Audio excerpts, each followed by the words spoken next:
4 जिसमें हमें तरीका अलग है थोड़ा फैक्टराइज करने का, आप उस तरीके से भी कर सकते हो, लेकिन उसके शॉर्टकट में बताऊंगा आपको।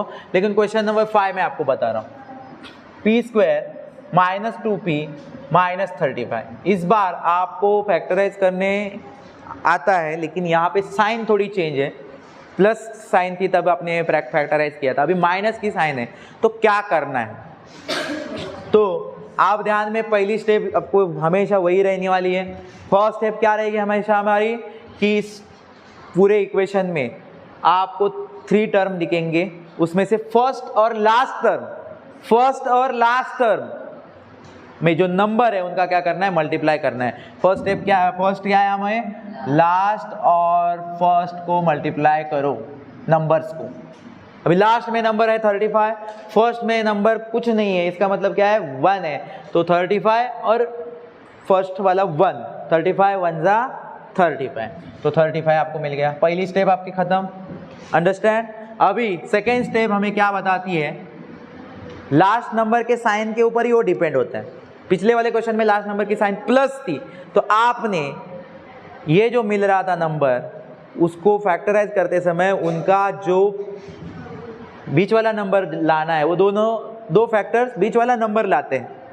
समझ में आ रहा है कि नहीं, वो प्लस करके लाने थे, क्योंकि लास्ट नंबर की साइन प्लस थी इसीलिए। लेकिन अभी आप देख रहे हो तो लास्ट नंबर की साइन प्लस है क्या, नहीं, लास्ट नंबर की साइन अभी क्या है, लास्ट नंबर की साइन माइनस है। समझ में आ रहा है, लास्ट नंबर की साइन माइनस है, तो क्या करना है तभी,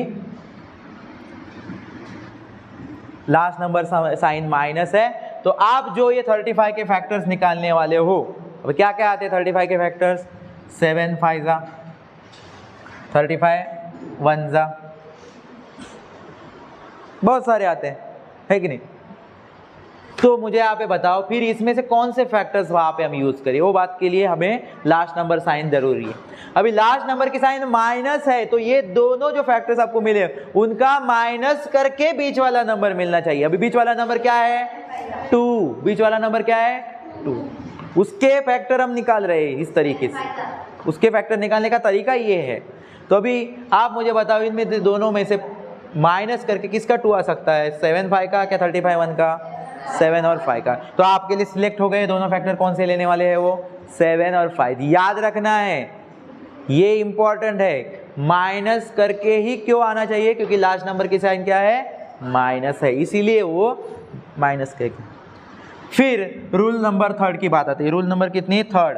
अभी मुझे बताओ इसमें क्या है, आपको पहले वाले क्वेश्चन में मैं बता चुका हूँ, जब प्लस था तभी, कि बीच इनको साइन कौन सी देने, इसलिए ये 3rd रूल बताता है हम इन दोनों फैक्टर्स को भी साइन कौन सी देने, क्योंकि आप इनको इक्वेशन में यूज करने वाले। तो मुझे यहाँ पे बताओ कि क्या बताते हैं वो, लास्ट नंबर की साइन, लास्ट नंबर की साइन ही बताती है वो क्या करना है। लास्ट नंबर याद रखना, लास्ट नंबर, ठीक है, लास्ट नंबर की साइन माइनस है तो रूल अलग होगा ही, क्योंकि आपने पहले प्लस वाला रूल देखे, वो यहाँ पे अप्लाई करके चलेगा क्या, नहीं, यहाँ पे माइनस वाला ही रूल। तो लास्ट नंबर साइन माइनस है, तो ध्यान से देखो, उधर कोई प्रॉब्लम नहीं हो रहा था जब प्लस साइन थी, तभी प्लस साइन थी तभी क्या करते थे हम लोग, जो बीच वाले नंबर की साइन थी वो दोनों को देते थे। लेकिन माइनस होगा तब क्या करना है, वही करना है क्या, नहीं, जो प्लस में करते आए वही करना है क्या, ठीक है। तो क्या करना है, तो आपको बच्चों ये इंपॉर्टेंट, मैं वापस बोल रहा हूँ, दिमाग में आपके घुसा दो, क्लियर है कि नहीं। मुझे बताओ कि लास्ट नंबर की साइन माइनस है, तो आपको इसमें से जो बड़ा नंबर है, बिग नंबर, ग्रेटर नंबर, उसको बीच वाले नंबर की साइन देनी है। बीच वाले नंबर की साइन क्या है, देख लो, माइनस, उसको बड़े नंबर को देना है, सबसे बड़ा जो रहेगा उसको मिलेगी बीच वाले नंबर की साइन, अंडरस्टैंड। और दूसरा एक जो नंबर बच रहा है, दूसरा जो फैक्टर बच रहा है, उसको इसके अपोजिट काम करना है, इसको जो साइन मिली है उसके अपोजिट साइन इसको देनी है, जो छोटा है उसको अपोजिट कौन से आएगी, इसको अगर माइनस है तो इसको कौन से आएगी अपोजिट साइन, माइनस का अपोजिट कौन है, प्लस। समझ में आ रहा है, तो दूसरे को कौन सी देनी है, प्लस। समझ में आ रहा है, अगर यहाँ पे प्लस साइन होती तो बड़े नंबर को कौन सी साइन मिलती, प्लस, और अपोजिट माइनस। समझ में आ रहा है, क्लियर है? डन? समझ में आया? हाँ, याद वापस से बता रहा हूँ, लास्ट नंबर की साइन है तो फैक्टर्स को जो साइन देने की बात आती है वो कौन बता रहा है आपको? जो ग्रेटर नंबर है उसको बीच वाली साइन मिलेगी और अपोजिट साइन मिलेगी स्मॉलर नंबर। क्लियर? समझ में आया? गलती से भी यहाँ पे गलती नहीं होगी, एक साइन भी आपका पूरा इक्वेशन गलत कर देगी। समझ में आ रहा है क्या? आप फैक्टराइज करना गलत हो जाएगा। अंडरस्टैंड? तो अभी करते हैं इसको, यहाँ पे क्या करेंगे आपको मैंने पहले ही बताया था। अभी आप 2p की जगह गई, 2p अभी गया, अभी 2p की जगह पे कौन आएंगे? 7 और 5 आएंगे। 7 और 5 आने वाले, 2 का काम खत्म, 2 का काम पहले ही स्टेप में था, बाद में 2 को गेट आउट। ठीक है? हाँ, अभी देखो अब क्या करते हो आप, पहला वाला हमेशा कॉपी करते हो, लास्ट वाला भी कॉपी ही करते हो, और फिर बीच वाले के फैक्टर्स आप निकाल चुके 7 और 5, उनको आप वहाँ पे जगह देते हो। क्लियर है कि नहीं? तो उनको साइन के साथ जगह देनी है, -7, और वेरिएबल लिखना भूलना नहीं है। वेरिएबल जो 2 के साथ था वो लिखना है p। वैसे तो p रहेगा पूरे इक्वेशन में, कोई अलग वेरिएबल दिख रहा है कि आपको? भाई नहीं, एक ही वेरिएबल दिख। दूसरे नंबर को भी लाओ, उसका नाम क्या है? 5, उसको भी लाया इधर, उसको भी कौन सा वेरिएबल देना है? p लिखना है। अंडरस्टैंड? क्लियर हो गया? हाँ, और बाद में आपकी आंखें खोल के देखना है कि मेरे 4 टर्म बन चुके हैं क्या? 4 टर्म, 1 2 3 4। क्योंकि क्यों चाहिए मुझे 4 टर्म? क्योंकि मुझे अभी जोड़ियाँ बनानी है, पेयर बनानी है 2-2 की। समझ में आ रहा है कि? तो मैं पेयर बनाऊंगा अभी, स्टार्टिंग में जो है उनको 2। क्लियर? डन? डन? क्लियर? इसके बाद बात क्या आती है वो आपको पता होना जरूरी है, कॉमन निकालना। क्या निकालना? कॉमन निकालना। कॉमन निकालने के लिए रफ वर्क करना जरूरी है क्या आपको? नहीं। किसी टाइम करना जरूरी पड़ सकता है, जब बहुत ही सिर्फ कॉमन नहीं निकले, देख के नहीं पता चले, तो आप क्या करो, रफ वर्क से कर सकते हो। क्योंकि आपने पहले 2 क्वेश्चन में देखा है ना कि कॉमन नहीं मिल रहे थे, हमें फैक्टराइज करना वहाँ पे भी पड़ा, वो आप देखते ही कर सकते हो क्या आप? नहीं।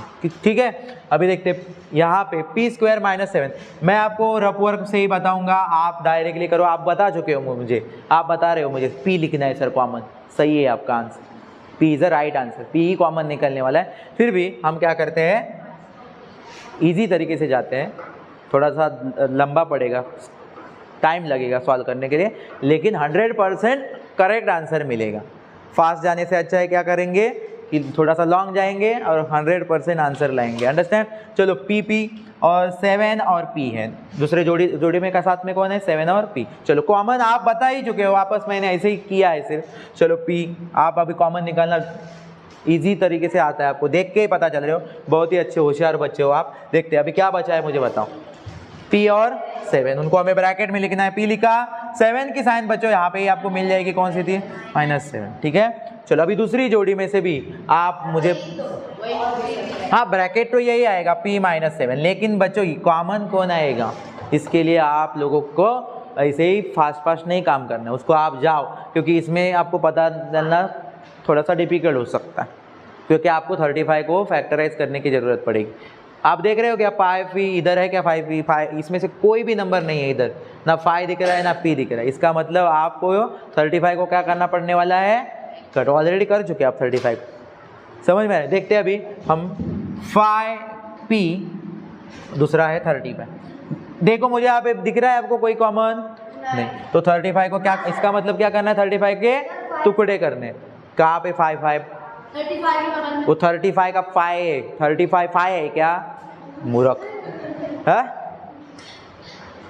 7 और 5 फैक्टराइज ऑलरेडी 35 के है हमारे पास, 7 और 5। अभी आप मुझे बताओ, आपके लिए कॉमन मिल चुका है, कौन?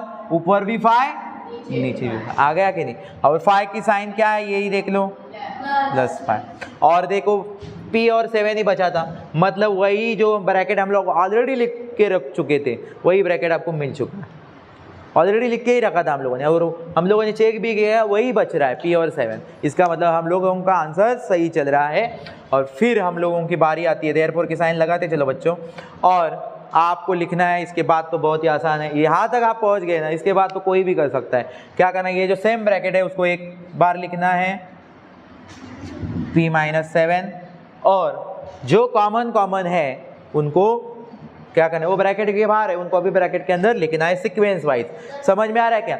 p प्लस 5, हाँ p प्लस 5, अंडरस्टैंड, क्लियर? यहाँ पे p प्लस 5, ओके ठीक। ये आपका फाइनल आंसर हो चुका है, आपको पता चल गया होगा, बहुत ही